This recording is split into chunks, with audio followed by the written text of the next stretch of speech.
My entire family, all 23 of them, flew 15 states to watch my sister pop a balloon full of pink confetti. Chartered flights, matching outfits, a $40,000 resort in Naples, Florida. 1 month later, not a single one of them drove 2 hours to watch me get married. Too exhausting, my mother said. We just traveled, my father added. Maybe next time, my sister texted, with a laughing emoji. 34 days after that, my phone lit up with 215 missed calls, texts, and voicemails from every last one of them. They'd just found out who my husband really was. And suddenly, 2 hours didn't seem so far. But here's what none of them knew. And what I'm about to tell you, the distance was never the problem. They were. Before I go on, if this story hits close to home, take a moment to like and subscribe, only if you genuinely connect with it. Drop your location and local time in the comments. I'd love to know where you're listening from. My name is Stella, I'm 31, and this is how I lost my family, and found out I never really had one. Let me take you back to a Saturday in March, the day I realized I'd been auditioning for a role I was never going to get. The Townsend family lived in Falls Church, Virginia, in a 5-bedroom colonial with a wraparound porch that my mother repainted every spring. Faro and ball always, because Patricia Townsend did not do Home Depot. The dining room table sat 8. The linen tablecloth came from Restoration Hardware, and every Sunday dinner, there was a seating order that nobody talked about but everybody understood. My mother sat at the head. My father, Richard, sat to her right, close enough to nod at the right moments, far enough to stay out of the way. Madison and Brett sat across from each other like royalty at court, and I sat at the end, by the kitchen, next to the swinging door that bumped my chair every time someone got up for more wine. My mother ran a chain of 5 boutiques across Northern Virginia, Maison Patricia. She called it her empire. My father had a small management consulting firm, steady, respectable, unremarkable. The money was fine. The image was everything. Madison, 4 years younger, former junior Miss Virginia, now a lifestyle influencer with 45,000 followers, had married Brett Keller, a real estate developer who drove a Range Rover and talked about cap rates like other people talk about the weather. They lived in a $1.2 million townhouse in Alexandria. Everything about their life looked expensive. Everything about their life was supposed to. Then there was me, freelance graphic designer, 1-bedroom apartment in Arlington, a 2018 Honda Civic with a dent in the rear bumper I never got fixed. My mother called what I did Stella's little art thing. There's a family portrait on the mantel back in Falls Church. It was taken 3 Christmases ago. If you look at the framed version, you'll notice my face is half cut by the edge. Nobody ever reframed it. I didn't know it then, but in exactly 4 months, every person at that Sunday table would be begging me for something, and I would say no. The pattern didn't start with the wedding, it started with a painting. I was 14. The Virginia statewide Young Artists competition had 1,200 entries that year, and mine won first place. An oil landscape of the Shenandoah Valley I'd spent 4 months on. My art teacher, Mrs. Calloway, cried when they called my name. My mother had promised she'd be in the 3rd row. She wasn't. The 3rd row was empty. The whole section was empty. While I stood on that stage at the Richmond Convention Center, holding a plaque with my name engraved in brass, my mother was 40 miles away at a bridal shop with Madison, getting her fitted for the Junior Miss Virginia pageant. Mrs. Calloway drove me home that night. I walked through the front door holding my plaque, and my mother looked up from the couch where she was pinning Madison's sash and said, "Oh, sweetie, I'm so sorry, but Madison's pageant is in 2 weeks, you understand? Your little painting will still be there tomorrow." It wasn't there tomorrow. It was never hung anywhere. Not in the hallway, not in the living room, not even in my bedroom. Because I couldn't look at it without seeing that empty 3rd row. Madison's Junior Miss Virginia crown, though, that sat on the living room shelf for the next decade, still had glitter on it when I moved out. Years later, when I was 24 and cleaning out the garage to help my dad make room for a new workbench, I found the painting. It was under a box of Madison's old pageant sashes, face down, wrapped in a trash bag. I stopped painting after that. Not because I'd lost the talent. I'd lost the audience I thought I needed. It would take me another 7 years to realize I'd been looking for the wrong audience all along. I met David at a coffee shop in Georgetown on a Thursday afternoon in October. He was reading a dog-eared copy of Meditations by Marcus Aurelius. I was sketching a logo concept on my iPad. He asked if I was an artist. I said freelance designer. He said, same thing, just with invoices. I laughed. He bought me a second coffee. He wore a flannel shirt and jeans that day. Drove a Toyota Tacoma with mud on the wheel wells. He told me he worked in investments. I pictured a guy with a Schwab account and a spreadsheet hobby. We dated for 8 months before I found out the truth, and it didn't come from David. It came from Nora, my best friend since freshman orientation at UVA, now a corporate attorney in D.C. We were at her apartment splitting a bottle of Malbec when she pulled up an article on her phone and turned the screen to face me. "Stell," she said, "your boyfriend is on the Forbes 30 under 40 list." David Ashford, founder and CEO, Ashford Capital Partners, a private equity fund managing $2.3 billion in assets. I stared at his photo in the article, same flannel, same easy grin, and felt the floor tilt. When I confronted him, he didn't apologize. He explained. "My dad's business partner robbed him when I was 12, he said, sitting across from me at our usual booth. I watched money turn people into strangers. I swore I'd never let that happen to me. I wanted to know, if I met someone, would they stay if they thought I had nothing? I stayed. And I kept his secret. Not for him. For me. I wanted my family to love me for me, not for what my husband's name was worth. Nora warned me. If your family ever finds out, they'll suddenly become very interested in you." I told her she was being cynical. She told me she was being accurate. David proposed on a Saturday morning. No restaurant, no skywriting, no flash mob. Just the two of us on a bench at Great Falls Park, watching the Potomac crash over the rocks. The ring was a sapphire, salon blue, 3 carats, set in platinum. To anyone who actually knew stones, it was extraordinary. To my family, it looked nice. I posted a photo to the family group chat that evening. Ring on my finger, David's arm around me, the falls behind us. I typed, "He asked," I said yes. My mother's response came 14 minutes later. "That's nice, sweetie." Then, immediately, "Girls, has anyone finalized the color palette for Madison's reveal? I'm thinking blush and gold. Thoughts?" That was it. That was my engagement announcement in the Townsend family. When Madison got engaged 2 years earlier, my mother hired a photographer to capture Brett on one knee at the Jefferson Memorial. She threw an engagement party for 80 people at their country club. She posted 14 times on Instagram in a single weekend. I know because I liked every single one. For me, a heart emoji and a pivot to balloon colors. I sent out wedding invitations 3 months before the date. Willowbrook Vineyard, Virginia. A beautiful property in the Shenandoah foothills, exactly 1 hour and 50 minutes from Falls Church by car. I chose it because the wisteria bloomed in March, and the ceremony arbor overlooked the Blue Ridge. Also because it was close to home, easy to get to, no planes required. 6 weeks passed. Not a single RSVP came back. I started calling. My father picked up on the 3rd ring and hemmed for 30 seconds before he said, "Your mother thinks it might conflict with Madison's schedule." "Madison's baby isn't due for 4 months, Dad." Silence. Long, heavy, familiar silence. I should have seen it then. But hope makes you keep your eyes half shut when they should be wide open. Madison's gender reveal was held at the Ritz-Carlton in Naples, Florida.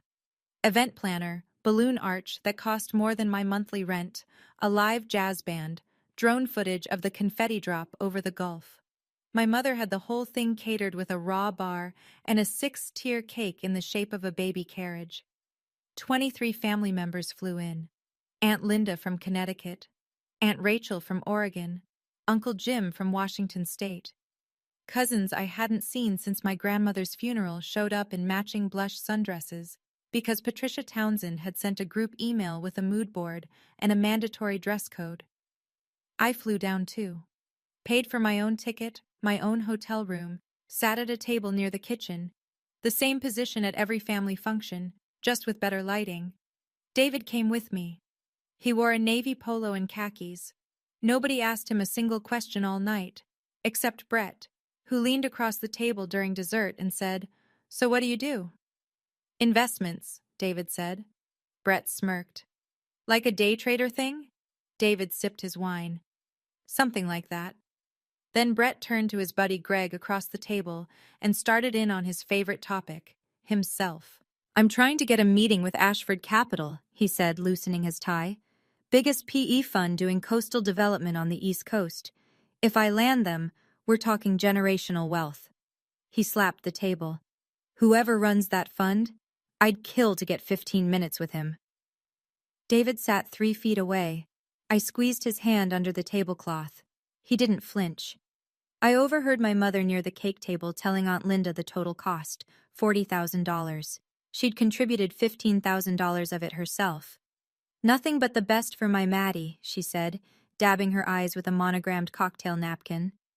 I thought about my wedding invitations, sitting unanswered in 23 mailboxes, and I clapped when the confetti fell.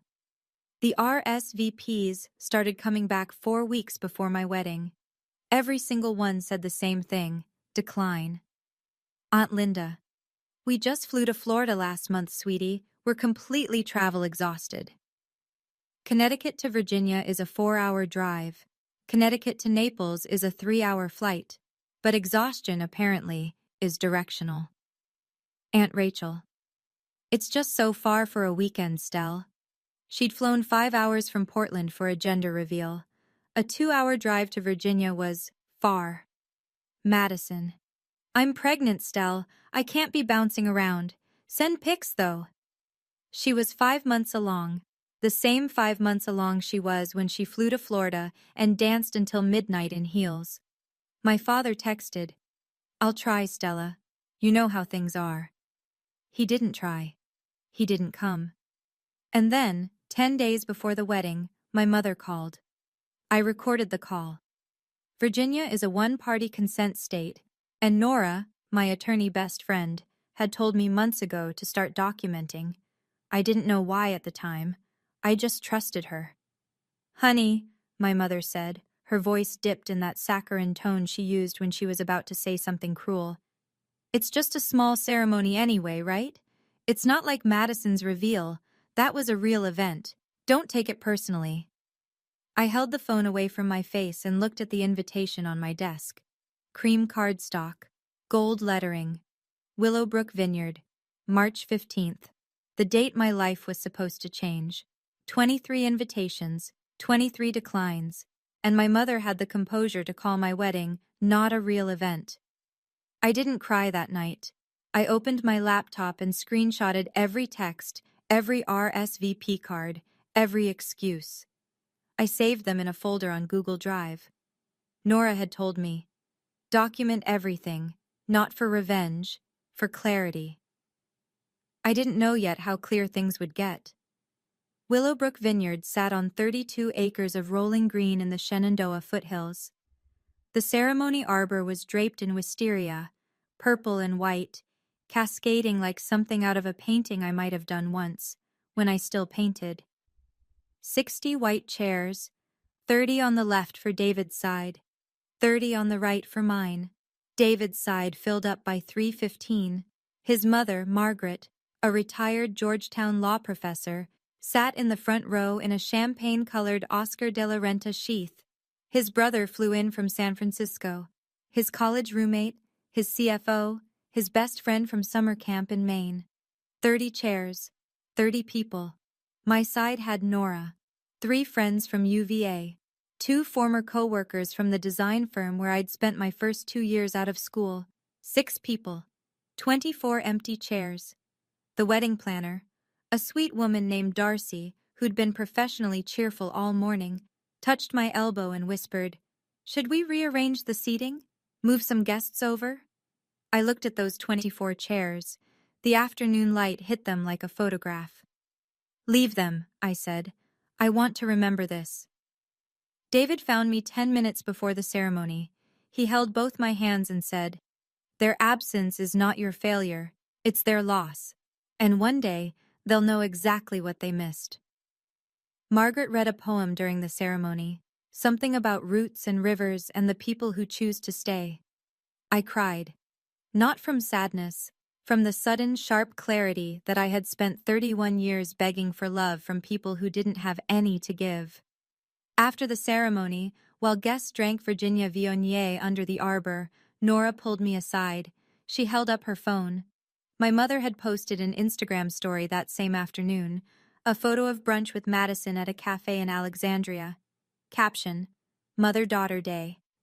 Same day, same afternoon, 2 hours away. Eggs Benedict instead of her eldest daughter's wedding. I left those chairs empty on purpose, not as a guilt trip, as a receipt. 3 days later, I was still in the family group chat. I hadn't left it, partly out of habit, partly because I wanted to see what they'd say. What they said was worse than silence. Madison sent the first message. "So how was the little wedding? Did you do the Pinterest thing?"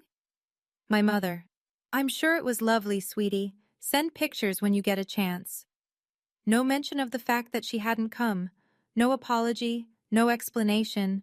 Just the serene assumption that my wedding was a footnote and the chapter had already moved on. Brett chimed in. "Heard you married some investment guy? Good for you. Day trading must be exciting." Then Aunt Rachel posted a selfie from a resort pool. She was in Cancun. The caption: "Needed this after all that traveling." She'd booked an international vacation 2 days after telling me a 2-hour drive to Virginia was too far. I read every message. I didn't respond to any of them. I just screenshotted each one, slowly, carefully, the way you photograph evidence at a scene. That evening, Nora called. "Stell, you okay?" I was sitting on the couch in my Arlington apartment, laptop open, messages glowing on the screen.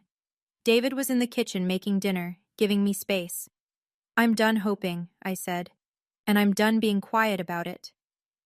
That night, I created a folder on my Google Drive.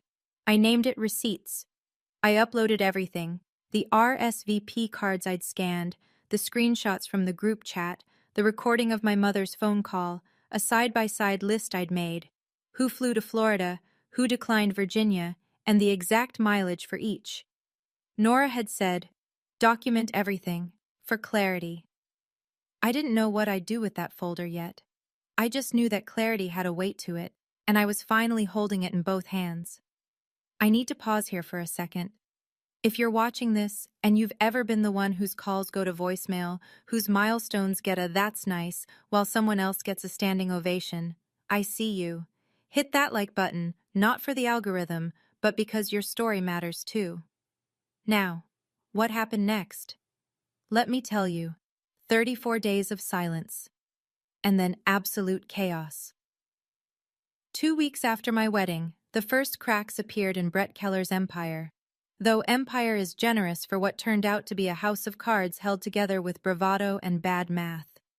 His luxury condo project, the Keller Residences in Virginia Beach, was supposed to be his masterpiece. 42 waterfront units, rooftop infinity pool, the whole glossy brochure fantasy. But the general contractor pulled out after Brett missed 3 consecutive progress payments. Then the bank sent a notice: produce $1.8 million within 60 days, or face foreclosure on the construction loan. Brett started dialing. He called 12 private equity funds in 2 weeks. 11 said no, after due diligence turned up what any competent accountant would have caught: overvalued collateral, missing insurance bonds, and $340,000 in operating expenses that didn't have a single receipt attached. The 12th fund hadn't responded yet. That fund was Ashford Capital Partners. They specialized in distressed assets. They were the last door still open, and Brett was crawling toward it on his hands and knees. "If I don't get this meeting, we lose everything," Brett told Madison on the phone one night. His voice cracked. "The townhouse, the cars, everything." Meanwhile, my mother's boutique chain was hemorrhaging. 2 of her 5 Maison Patricia locations had seen revenue drop 40%. Lease renewals were coming due, and her landlords weren't negotiating.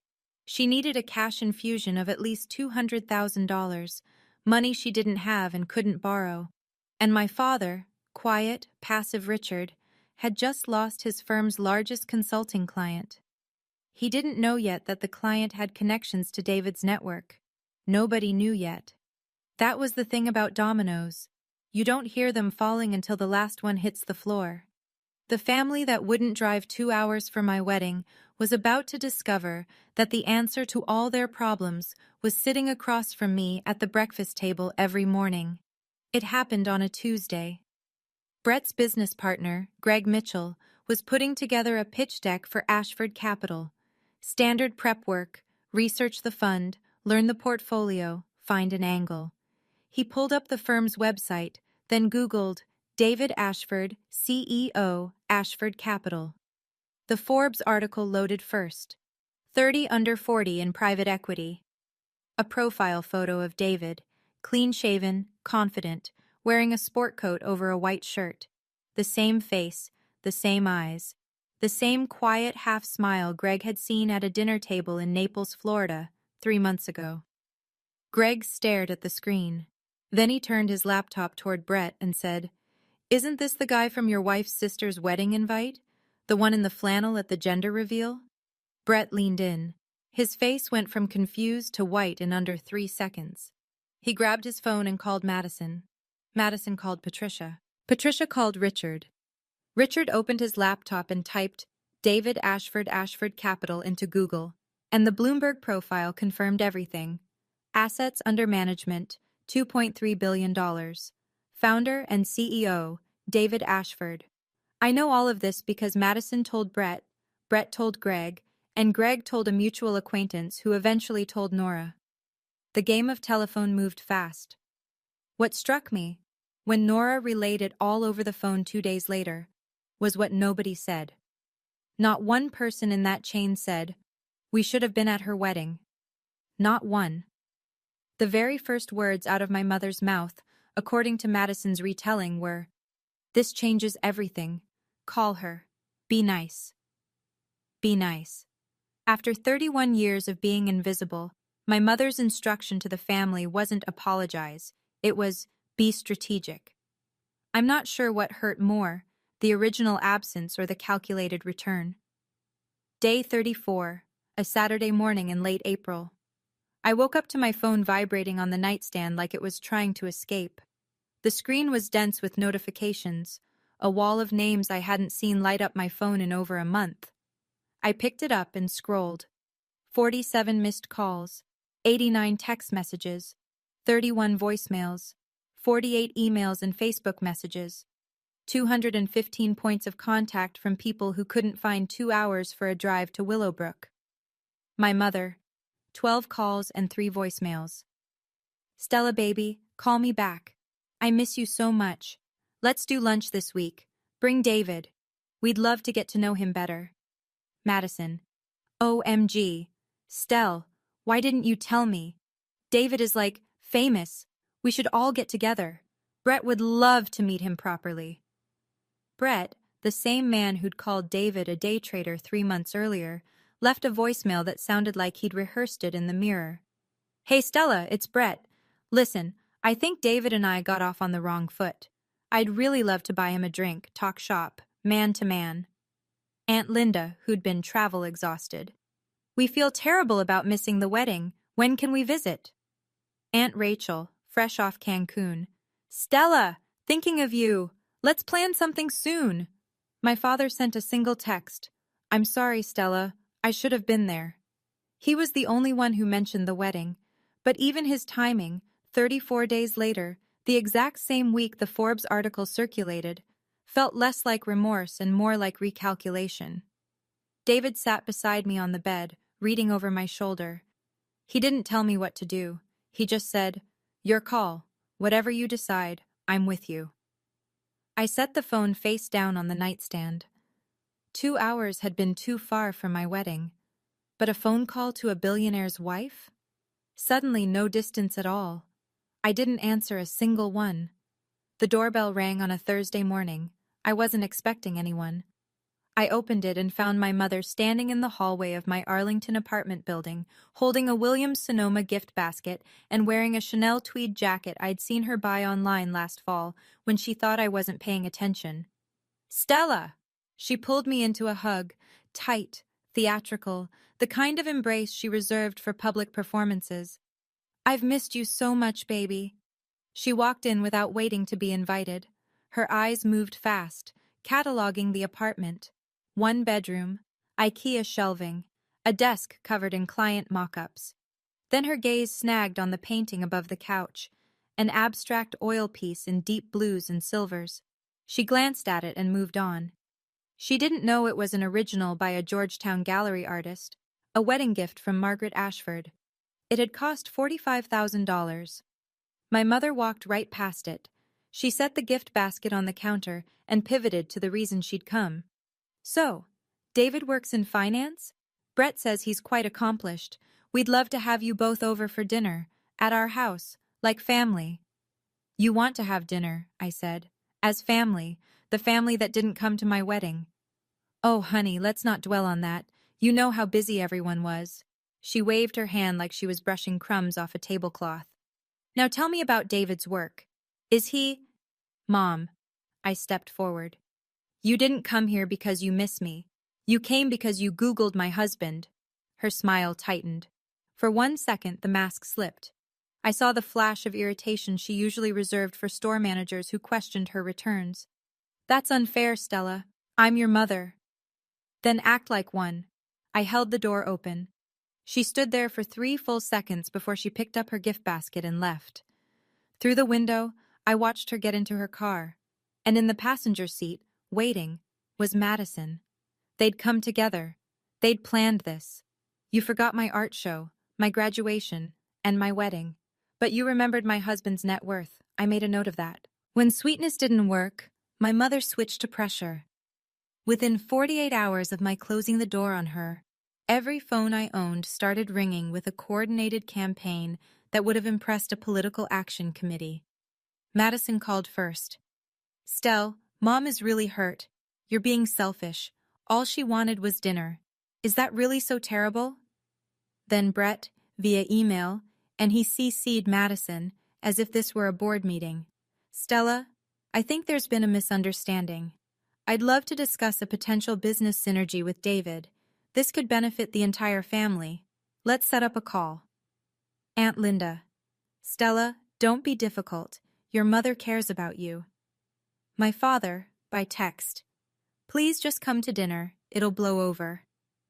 And Aunt Rachel, the one who'd flown to Cancun instead of my wedding, posted on Facebook that week, "Family is everything," and tagged me in it, publicly, so everyone could see how devoted she was. I blocked 8 numbers. They called from new ones. I blocked those too. They used other people's phones. The apartment felt like it had been placed under siege by people who'd never once knocked on the door when I was just Stella. David offered to step in. He could have made 1 phone call, 1 sentence from the CEO of Ashford Capital, and it all would have stopped. I said no. "If you fight this for me, they'll never respect me. They'll just fear you. That's not what I want." He didn't push it. He made me dinner instead. Pasta with lemon and capers, and a glass of the same Viognier we'd served at the vineyard. We ate in silence, and the silence felt like a fortress. They thought I was being stubborn. They had no idea I was being deliberate. The voicemail came at 11:14 on a Wednesday night. My mother's voice was trembling, soft and fractured in a way I'd heard maybe 3 times in my life. "Stella, I know I haven't been perfect. I know I've made mistakes, but I'm your mother. Whatever happened, whatever I did wrong, don't shut me out. Please, I'm begging you." I sat on the edge of my bed and listened to it 3 times. My chest ached. Tears slid down without permission. She sounded real. She sounded broken, and I almost called her back. My thumb hovered over the green button, and every memory of standing in that kitchen being told I was enough, but clearly never enough for them, fought against the 14-year-old girl still living inside me who just wanted her mother to show up once. David was in the doorway. He didn't speak. He didn't move toward me or away. He just stood there, and in the quiet, I called Nora instead. She sounded real, Nora. Maybe I'm being too hard. Stell. Nora's voice was gentle and firm at the same time. Open the folder. Read the texts. Read what she said about your wedding. Then decide. I opened my laptop. The blue light of the screen filled the dark bedroom. I clicked on the folder labeled Receipts and pulled up the screenshot from 2 days before my wedding, a message my mother had sent to Madison, which Madison had accidentally forwarded to the wrong group chat. Don't waste your Saturday on Stella's little ceremony. She'll be fine. She always is. That was the message she'd sent to every family member. The reason no one came. It wasn't distance. It wasn't schedules. It was Patricia Townsend, quietly telling 23 people that her eldest daughter's wedding wasn't worth their time.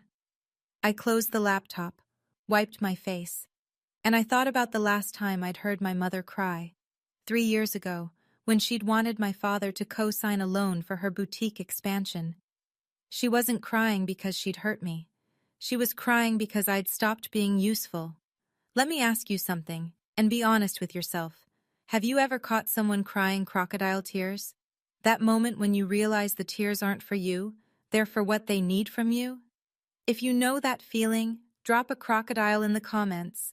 And if you're wondering what I did next, trust me, I spent weeks planning it. Stay with me.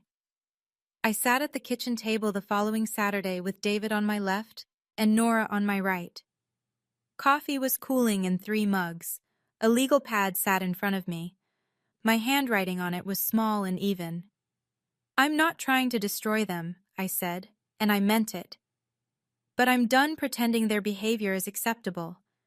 If they want access to David, they go through the same process as anyone else. No family discount on basic human decency. David leaned back in his chair. You should know. Brett submitted a pitch deck to Ashford Capital 2 weeks ago through the standard intake process. My acquisitions team flagged it. Flagged it how? 3 red flags. Brett overvalued his collateral by roughly 30%. His construction project is missing a required insurance bond. And there's $340,000 in operating expenses that can't be accounted for. No invoices, no receipts, just line items with no documentation. He paused. My team was going to reject it before any of this. The numbers don't work. Nora looked at me. So the deal dies on its own merits. Exactly, David said. I didn't reject him because of Stella. I rejected him because his business isn't sound. That distinction matters, legally and personally. I nodded. The plan wasn't complicated. I didn't need to scheme or manipulate. I just needed to stop intervening, stop smoothing things over, stop being the invisible bridge between my family's problems and solutions they hadn't earned. There was one thing, though. The Henderson Foundation Charity Gala, 3 weeks away. David was receiving the Leadership Award. 400 guests. Black tie. If my family found out, and I was certain they would, they'd be there. Nora slid a slim binder across the table. Inside, printed screenshots, scanned RSVP cards, the mileage comparison chart. Just in case, she said. This isn't a weapon, it's a mirror. I didn't need revenge. I just needed them to stop lying to themselves about who they were. The rejection letter arrived at Keller Development Group on a Monday, delivered on cream-colored Ashford Capital letterhead, 100-pound cotton stock, embossed logo. It was signed by the VP of Acquisitions. Not David. Standard operating procedure. The CEO never signed deal rejections. But Brett didn't know that. The letter was 3 paragraphs of professional courtesy wrapped around a verdict. After thorough due diligence review, the risk profile of the Keller residences does not meet our current investment criteria. Specifically, overvaluation of pledged collateral, inadequate construction insurance bonds, and unresolved discrepancies in reported operating expenses. Brett read it standing in his office. Then he sat down. Then he put his head in his hands. He called Madison that afternoon. I learned later, again, through the chain that always led back to Nora, that it was the first time Madison had ever heard Brett cry. That evening, Brett tried to reach David directly. He called the main Ashford Capital office line. The receptionist was polite and immovable. "Mr. Ashford does not accept unsolicited calls. If you'd like to submit a formal inquiry, I can provide the appropriate email address." Brett hung up. He sat in his car in the parking garage for 20 minutes. Then he called Patricia. "I need Stella to get David to reconsider," he said. "If she doesn't do this, we're done. We lose the townhouse. We lose everything." My mother, the woman who'd told 23 people to skip my wedding, said 4 words: "Leave it to me." Within a week, she had purchased a table at the Henderson Foundation Charity Gala. $5,000 for a seat in the same room as the son-in-law she had never once bothered to meet. $5,000 to fix what 2 hours of driving would have prevented. The irony sat in my chest like a stone. While Brett scrambled, my mother's own empire was collapsing. Maison Patricia had 5 locations across Northern Virginia. That spring, 2 of them received lease renewal notices with a 35% rent increase. The landlords weren't negotiating. Online shopping had been eating into her foot traffic for years, and Patricia's response had been to ignore it entirely. The bitter part? I'd offered to help. 2 years earlier, sitting at that same Sunday dinner table, at the end, by the kitchen door, I'd told her I could design a full e-commerce website for Maison Patricia. Brand identity refresh, online store, social media integration. I'd do it for free. A gift. My mother had smiled the way she smiled at children who say something naive. "Sweetie, stick to your little drawings. Retail is a different world." Now that different world was closing in on her. She needed at least $200,000 to keep 3 locations afloat, money to cover lease renewals, back vendor invoices, and a payroll she'd been juggling for months. The bank wanted a co-signer or an outside investor. She had neither. When she heard Brett talking about Ashford Capital, something clicked in her mind. I could see it forming, even from a distance, the calculation, the pivot. If David could save Brett's project, maybe he could save her boutiques too. 2 problems. 1 billionaire son-in-law. She called my father that evening. "We need to be at that gala, whatever it costs." Richard had a contact at the Henderson Foundation. He bought the table. $5,000 Patricia didn't have, charged to a credit card she was already behind on. Margaret Ashford called me the day after the purchase went through. "Darling," she said, "a Townsend just reserved a table at the gala. Is that your family?" I looked out the window at the Potomac, silver in the afternoon light. It was. The night before the gala, I stood in the Georgetown penthouse trying on the dress David had picked out for me. Carolina Herrera. Black. Floor length. A clean, quiet kind of beautiful. The kind that doesn't announce itself but stays in the room long after you've left. I still kept my 1 bedroom in Arlington. I hadn't given it up. "That's who I was before," I'd told David once. "I don't want to forget her." The penthouse had floor-to-ceiling windows overlooking the Potomac. The lights on the Kennedy Center shimmered across the water. I stood in front of the full-length mirror in the foyer and looked at myself. 31. Carolina Herrera. Sapphire ring catching the lamplight. And all I could see was 14-year-old Stella on a stage in Richmond, holding a brass plaque, staring at an empty row of chairs. David came up behind me. "You don't have to say anything to them tomorrow. Just being there is enough." "No," I said. I adjusted the neckline. "They need to hear it. Not for me. For the version of me that stood on that stage at 14 and went home with her art teacher." The doorbell rang at 9. Nora. She had the binder with her, the printed receipts folder, neatly organized, tabbed, enclosed in a slim black cover. She set it on the marble kitchen counter and said, "Just in case." I picked it up. It was light. A few pages of screenshots, a handful of scanned RSVP cards, a transcription of one phone call. That was all. But every page held the weight of a promise someone had broken and never bothered to mend. I looked at myself in the mirror one last time. I'd spent 31 years making myself small enough to fit their expectations. Tomorrow, I'd stand full height.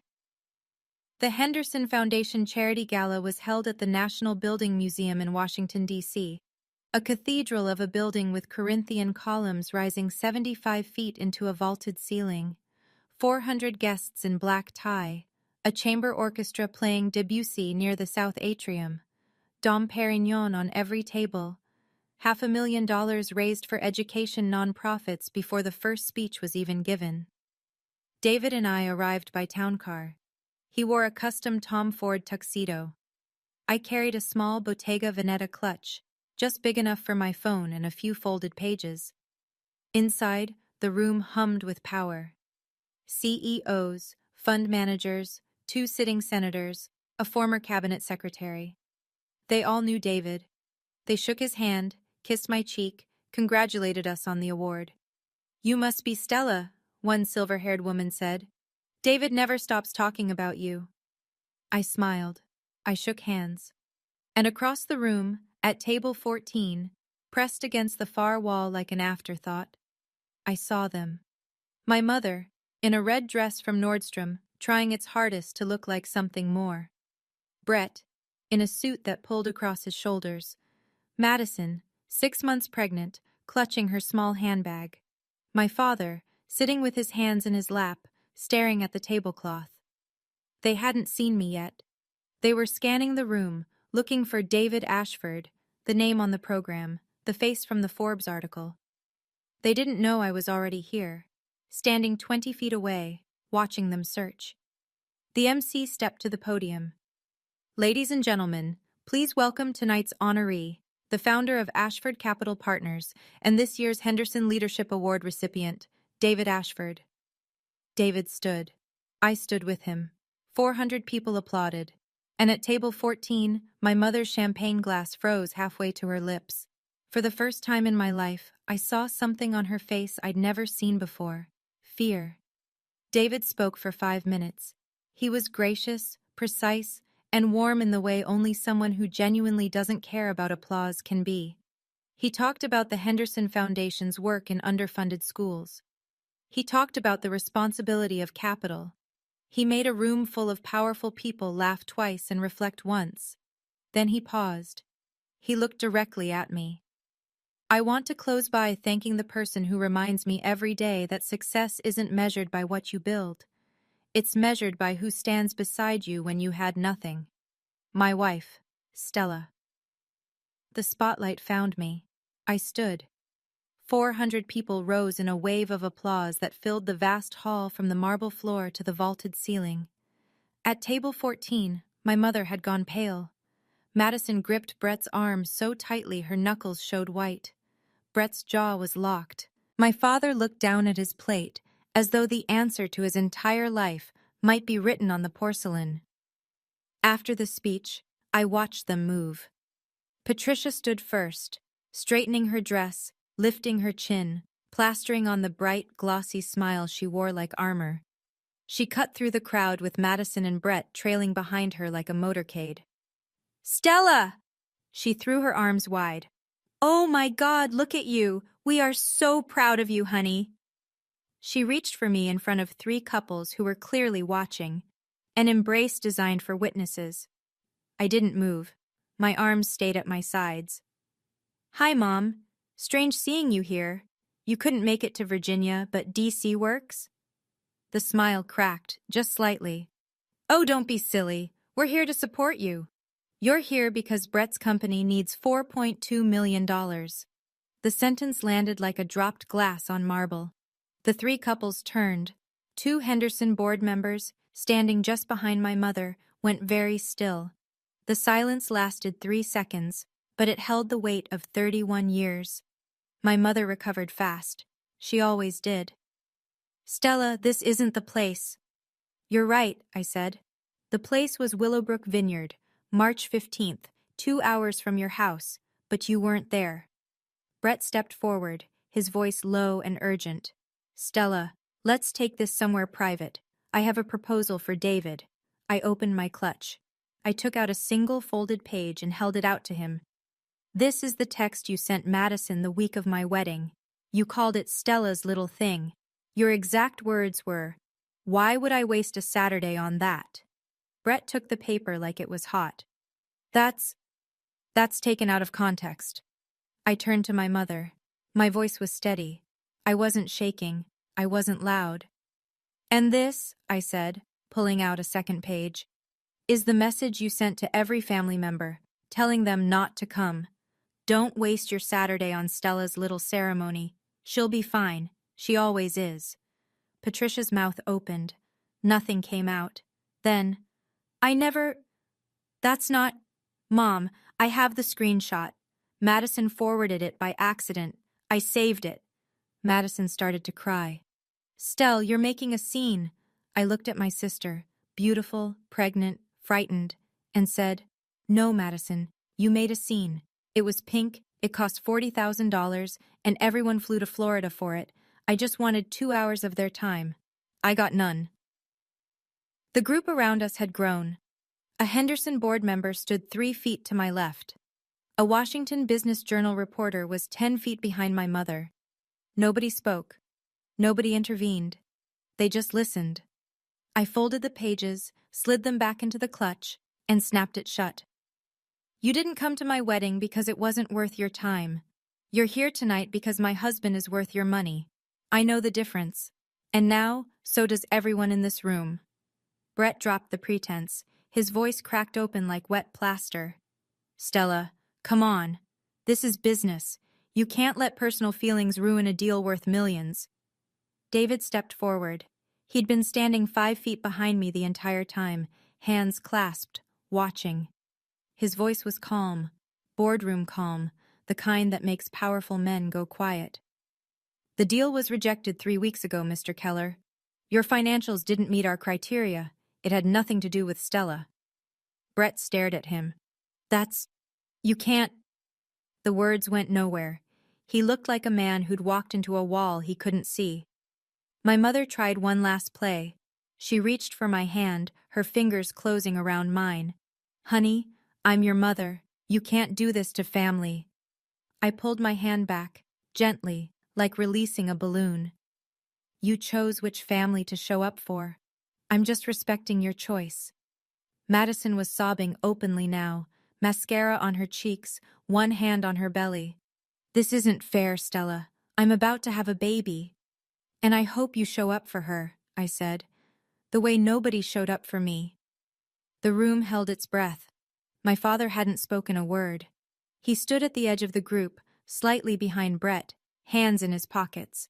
Finally, he said it, the thing he should have said 34 days ago in a vineyard under the wisteria. Stella, I'm sorry. I should have come. I looked at him, and for 1 second, one brief, honest second, I wanted to believe him. I wanted to be that 14-year-old girl who still thought her father was just quiet, not complicit. I know, Dad, but sorry 34 days late at a billionaire's gala isn't sorry. It's strategy. I turned around, took David's arm, and walked to the main table where Margaret Ashford sat waiting, her smile small, warm, and real. Behind me, Patricia Townsend stood in the middle of 400 people, and for the first time in her life, could not think of a single thing to say. The rest of the evening played out like a temperature map, cold radiating from table 14, warm everywhere else. My family stayed seated. Nobody in the room walked over to them. The 2 board members who'd overheard the exchange moved to opposite corners of the hall, and one of them, a woman named Helen Calder, who happened to be my father's biggest consulting client, leaned toward her husband and said something I couldn't hear. She didn't look at my father's table again. Brett tried once more. He approached a hedge fund manager near the bar, introduced himself, and pitched the Keller residences in under 60 seconds. The man sipped his bourbon, looked Brett up and down, and said, I think you should focus on your family situation first, Mr. Keller. Then he walked away. Madison left before dessert. She cried in the bathroom for 10 minutes, then ordered an Uber home. Patricia drank 3 flutes of champagne in 20 minutes and had to be escorted to the lobby by Richard, whose face looked like it had been carved from gray stone. Meanwhile, at our table, David introduced me to the director of the Henderson Foundation. She was looking for a designer to rebrand their education initiative, new visual identity, digital campaign, outreach materials. We talked for 40 minutes. She liked my portfolio. She liked my ideas. She never once mentioned David's name during the conversation. Margaret squeezed my hand under the table. You handled that with more grace than they deserved, Stella. A reporter from the Washington Business Journal had been at the gala. She didn't write about the confrontation. She had more tact than that. But the following week, she published a feature. The Quiet Power Couple: How Ashford Capital's CEO and his designer wife are redefining philanthropy. My family read every word. I know because Nora told me they shared it in the group chat I'd finally left. 1 week after the gala, the bank made it official. Brett failed to secure replacement funding within the 60-day window. The construction loan on the Keller residences was foreclosed. The property reverted to the lender. Brett's personal equity, $800,000 he'd poured in over 2 years, was gone. 42 luxury condos became a half-finished concrete skeleton overlooking Virginia Beach. He filed for Chapter 7 bankruptcy. Keller Development Group ceased to exist. The $1.2 million townhouse in Alexandria went on the market at a loss. Madison packed her things, what was left of them, into her mother's SUV and moved back into the Colonial in Falls Church. Then the second crack split open. While sorting through Brett's company accounts during the bankruptcy filing, Madison found what the Ashford Capital due diligence team had flagged: $340,000 in operating expenses with no receipts.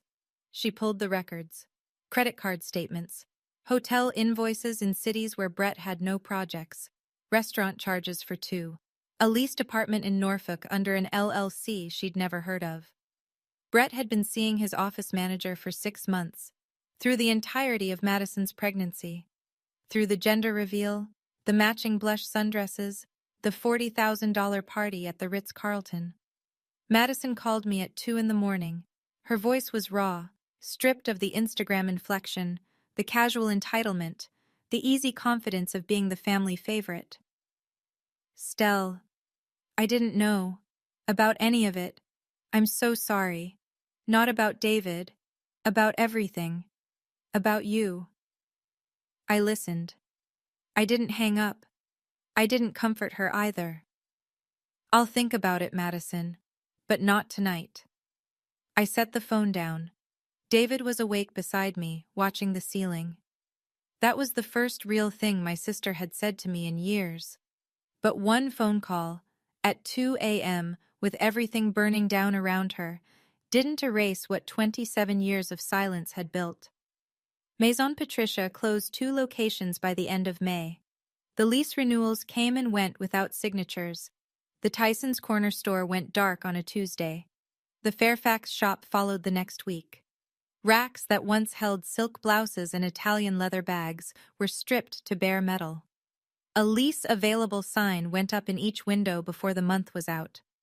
3 stores remained, but they were bleeding. The social fallout was quieter and deeper. The country club set in Falls Church operated on gossip the way most ecosystems operate on oxygen. Someone who'd been at the gala, or who knew someone who'd been at the gala, told someone at the spring luncheon committee what Patricia had done. She told her whole family not to go to her own daughter's wedding, and the daughter married a billionaire. That sentence moved through Patricia's social circle like a slow-acting poison. The committee chair called her the following week. "We feel the committee needs fresh energy this season, Patricia. I'm sure you understand." Helen Calder, the board member, my father's biggest client, moved her consulting contract to a different firm. She told Richard directly, "I need someone I can trust with my family business."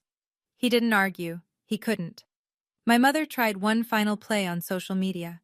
She posted a childhood photo of me, gap-toothed, paint on my fingers, grinning into the camera at age 7, with a caption, "My beautiful firstborn, so proud of everything you've become." I reported the post. Then I blocked her account. There was a moment, Nora told me about it later, when Patricia sat alone in the main Maison Patricia location after closing time. The fluorescent lights hummed.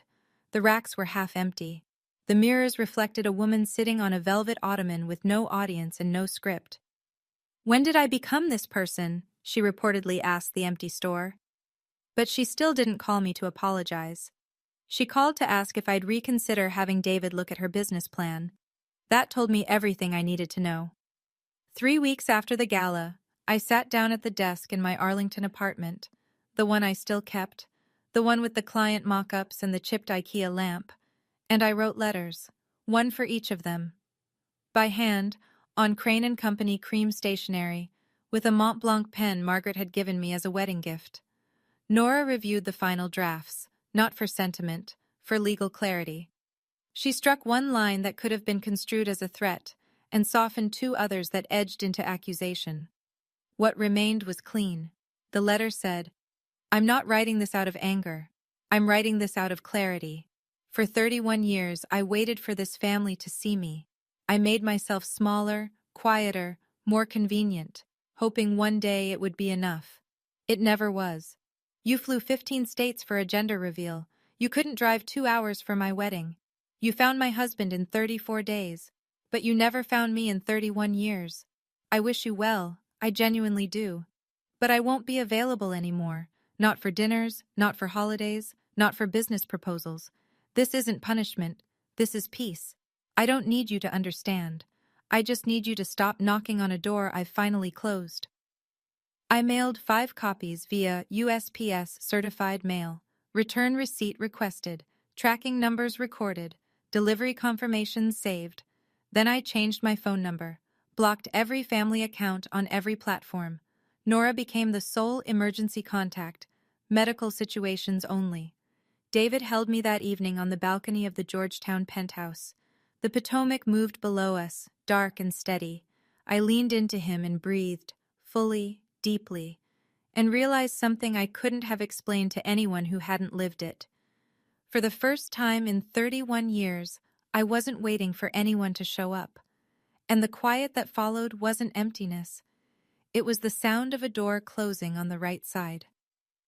6 months later, here's where the dominoes landed. Brett's Chapter 7 was approved by the court in August.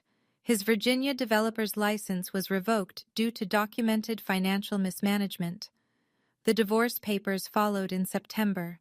Madison filed, citing the affair and the concealed debts. The asset division was brief because there was nothing left to divide. Madison had the baby in July. A girl. She named her Hope. She moved in with Patricia, took a part-time job at a retail store in Fairfax, her first paycheck since her pageant days. She didn't contact me. She respected the boundary. But she sent a birthday card through Nora in October. It said, "I understand now. I hope someday you'll let me try again. No rush. M." Patricia shuttered a 3rd boutique in September. 2 locations remained, both operating at a loss. She sold her Chanel jacket on Poshmark for $1,200. Her country club membership lapsed, and she didn't renew it. The friends she'd cultivated for 30 years turned out to be the kind of friends who required a functioning credit line to maintain. My father lost 2 more consulting clients by fall. He began downsizing, let his office assistant go, moved to a shared workspace. He sent a letter to me through Nora. It didn't ask for money. It just asked to talk. I didn't respond. But I didn't throw it away either. And me. I signed a design contract with the Henderson Foundation, a full rebranding of their national education initiative. It was the largest project of my career, and I earned it on portfolio, not on pedigree. David and I bought a house in the Virginia countryside, 40 minutes from Falls Church, but a world apart. He still drove the Tacoma on weekends. I converted the sunroom into a studio. Above the fireplace in the living room, I hung a painting, an oil landscape of the Shenandoah Valley, painted by a 14-year-old girl who had won first place and waited 17 years for someone to notice. It took that long to hang it. Not because I'd forgotten about it, because I'd finally found a wall that deserved it. The card arrived through Nora on a Friday in November, handwritten on craft paper, no envelope from Hallmark, no logo, just Madison's handwriting, which I hadn't seen since she used to leave notes on my bedroom door in middle school. Stell. I named her Hope because I want to be a different kind of mother than the one we had. I don't expect forgiveness. I just want you to know I'm trying. If it takes years, I'll wait. M. Inside the card was a Polaroid of baby Hope. Round cheeks, dark hair, wide eyes that looked startled by the flash. On the back, Madison had written, "She has your eyes." I set the photo on my desk in the studio, next to my monitor and a mug of cold coffee. I didn't call. I didn't write back. But I didn't put it away either. David saw it that evening when he came in to tell me dinner was ready. He picked it up, looked at the baby's face and said, "She's beautiful." "She is," I said. "And I hope Madison gives her what we never got. Someone who shows up." I thought about that for a long time after he left the room. About what it means to leave a door unlocked without opening it. About the difference between forgiveness and access. About how a boundary isn't a wall. It's a gate with a lock. And only I hold the key. Madison might change. She was already changing. The 2 a.m. phone call, the handwritten card, the quiet respect for a line I'd drawn. Or she might not. People sometimes crack open and then seal back up, and you can't build your life around someone else's potential. I didn't close the door because I stopped caring.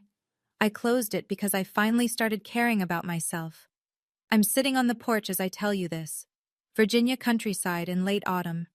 The oaks have gone copper and gold, and the Blue Ridge sits on the horizon like a watercolor someone left out to dry. There's a mug of coffee in my hand. The good kind, the French press David makes every evening, because he says the ritual calms him after a long day of being the person everyone in the financial world wants 15 minutes with. He's inside right now, making pasta. He still makes the lemon and caper recipe from that night in Arlington, the night I blocked 8 phone numbers and ate dinner in silence with the only person who'd never once asked me to be smaller. I scroll through my contacts sometimes. Nora, David, Margaret, a handful of college friends, the Henderson Foundation team. My phone is quieter than it used to be. The group chat is gone, the Sunday dinners are gone, the empty chair at the end of the table is gone, because I finally got up from it. My mother was right about one thing. My wedding wasn't like Madison's. Madison's was a performance, mine was a promise, and the only people who needed to witness it were the ones who actually showed up. I open my iPad and start sketching, a new piece for the studio. The image comes easily, a single chair in a field of wildflowers, not empty, waiting. David steps out onto the porch, 2 mugs in hand. "What are you drawing?" Something I should have painted a long time ago. He sits down next to me. The crickets start up. The sky goes violet. They say the opposite of love is hate. I don't think that's true. I think the opposite of love is showing up only when it's convenient. And I think the bravest thing I ever did wasn't standing in that gala, holding receipts and speaking truth to a room full of strangers. It was the morning after, when I woke up, looked at my phone, and felt nothing missing. That's my story. And if you made it this far, thank you for listening, really. If you've ever been the empty chair at someone else's table, I want you to know, you are enough. You were always enough. The problem was never you. If this story meant something to you, hit subscribe and check the description for more stories like this one. And if you're in the middle of your own receipts moment, tell me about it in the comments. I read every single one. Your story matters. Take care of yourself. Stella.